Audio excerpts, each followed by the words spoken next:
P K. Sasi ചെയ്തത് വർഗവഞ്ചകന്റെ role. ശശിക്കൊപ്പം സഞ്ചരിച്ച തന്നെ അപായപ്പെടുത്താത്തത് ഭാഗ്യമെന്ന് CPM ജില്ലാ സെക്രട്ടറി EN സുരേഷ് ബാബു. ഇത്രയും കാലം നിങ്ങളും സഹിച്ചില്ല, അതുപോലെ ഞങ്ങളും നന്നാവും ഇന്നല്ലെങ്കിൽ നാളെ നന്നാവും. ഈ ലോട്ടറി എടുക്കും പോലെ നാളെ അടിക്കും പറഞ്ഞ് നമ്മൾ എടുത്തുകൊണ്ടേയിരിക്കുകയാണല്ലോ.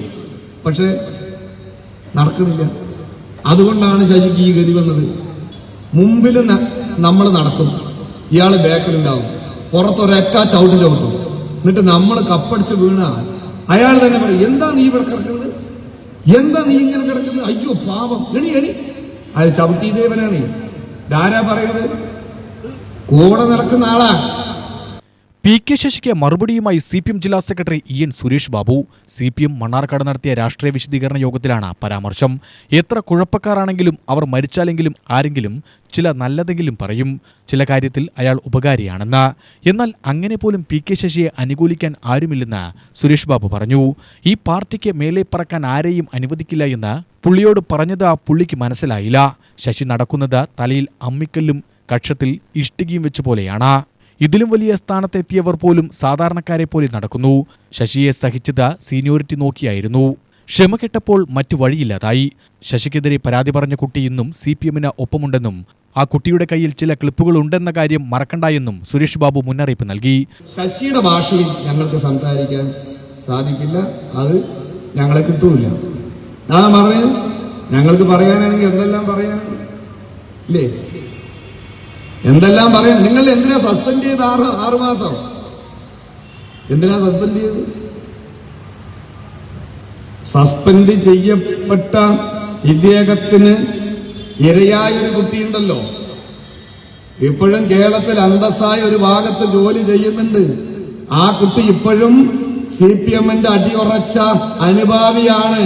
വായു തുറന്നാൽ അദ്ദേഹത്തിന്റെ അവരുടെ കയ്യിൽ ചില ക്ലിപ്പുകളുണ്ട്.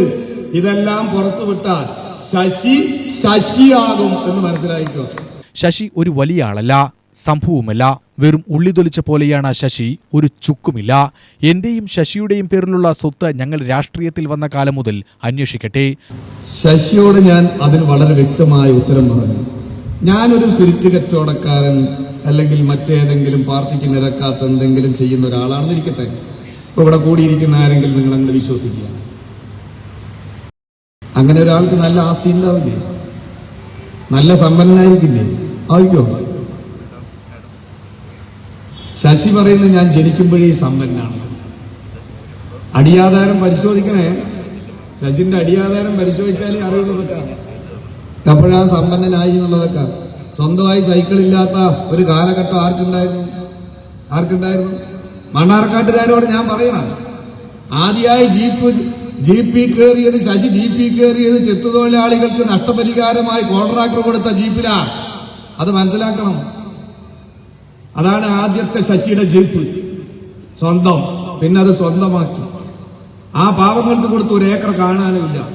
ശശിയെ പുറത്താക്കിയതിന് മണ്ണാർക്കാട് ജനത CPM ജില്ലാ കമ്മിറ്റിയോട് നന്ദി പറയുകയാണ്. ശശിയുടെ ഡ്രൈവർക്ക് അയാളുടെ പേരിൽ ഭൂമിയുണ്ട്. പിന്നിൽ നിന്ന് ചവിട്ടി അറിയാത്ത പോലെ എന്തുപറ്റിയെന്ന് അന്വേഷിക്കും.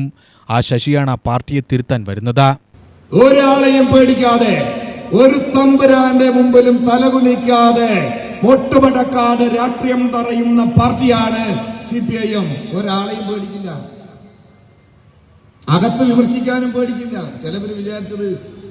ചിലവർ എന്നോട് അതിശയോട് ചോദിച്ചിട്ടുണ്ട്, സഖാവി നിങ്ങൾ ഇയാളിനെയൊക്കെ പോയിട്ട് ഇങ്ങനെയൊക്കെ ഏറ്റുമുട്ടിയാൽ വലിയ പ്രശ്നമില്ല, അയാള് വമ്പൻ ആളല്ലേ. എന്ത് വമ്പൻ നമുക്കല്ലേ അറിയുള്ളൂ.